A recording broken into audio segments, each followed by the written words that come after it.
مسلم شریف کی حدیث ہے، نبی رحمت صلی اللہ علیہ وسلم نے سیدنا فاروق اعظم رضی اللہ تعالی عنہ سے کہا،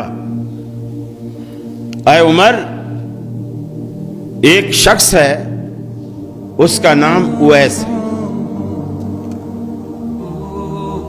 اور وہ قرنی ہے، اس کے کمر پر اس کی برس کا ایک داغ ہے، پہلے بڑا تھا، اب وہ تقریباً کم ہوتے ہوتے 1 درہم جتنا رہ گیا ہے۔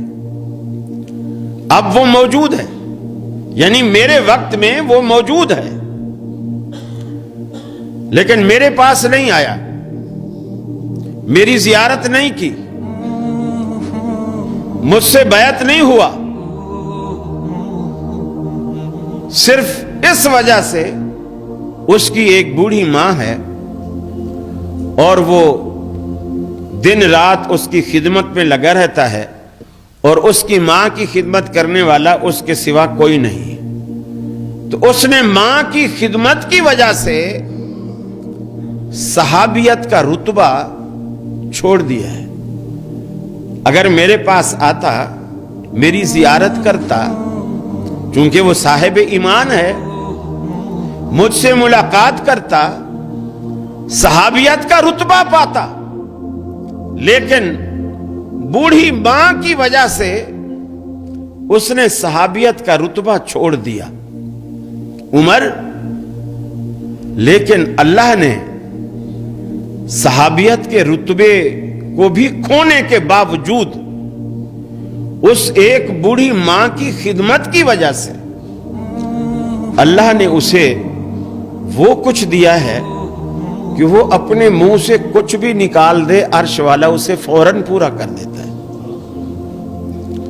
عمر کو بتایا کیوں؟ عمر، اگر تیری اس سے ملاقات ہو تو اپنے لیے دعا ضرور کروانا کہ اللہ اس کی دعا کو رد نہیں کرتا۔ حضرت عمر ڈھونڈتے رہے، رسول اللہ صلی اللہ علیہ وسلم دنیا سے چلے گئے، صدیق اکبر کی خلافت آئی، وہ بھی چلے گئے، حضرت عمر کی خلافت آئی۔ حضرت عمر کے دور میں کسی نے آ کر بتایا کہ امیر المومنین، جس شخص کی آپ کو تلاش تھی، میں اسے مل کر آ رہا ہوں، مینا میں ٹھہرا ہوا ہے، حج کرنے آیا ہوا ہے، ایک خیمے میں ہے، اگر آپ کہیں تو میں اس کو بلا لاؤں۔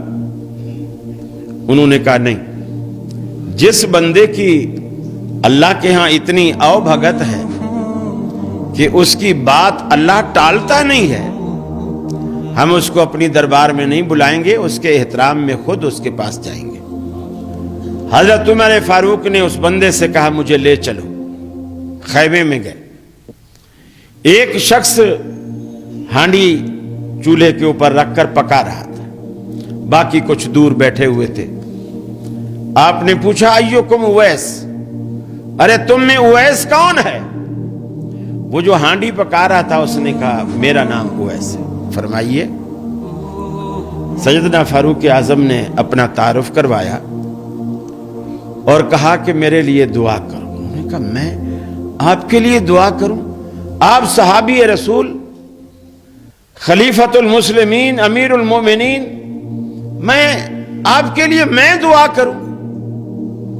فرمانے لگے، یہ میں نہیں کہہ رہا، میری خواہش نہیں تھی، مجھے تو پتہ بھی نہیں تھا، یہ رسول اللہ صلی اللہ علیہ وسلم نے کہا، اے عمر، اگر تجھے وہ شخص ملے تو اس سے اپنے لیے دعا ضرور کروانا، اس لیے کہ اللہ اس شخص کی دعا کو رد نہیں کرتا۔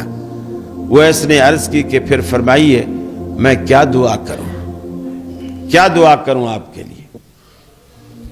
اسلام آباد والو، اگر ہم ہوتے نا، ہم کہتے کہ اس دفعہ میں نے 40,000 والے کئی بانڈ خریدے ہیں، تو بس یہ دعا کر دو کہ پہلا، دوسرا، تیسرا سارے انعام میرے ہی نکلے ہیں۔ لیکن آپ جانتے ہیں سیدنا فاروق اعظم نے کیا دعا کی؟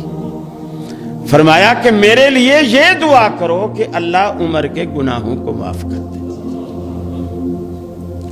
حالانکہ جس کے دامن میں کوئی جھول نہیں، کوئی داغ نہیں، یہ محض اللہ کے ڈر کی وجہ سے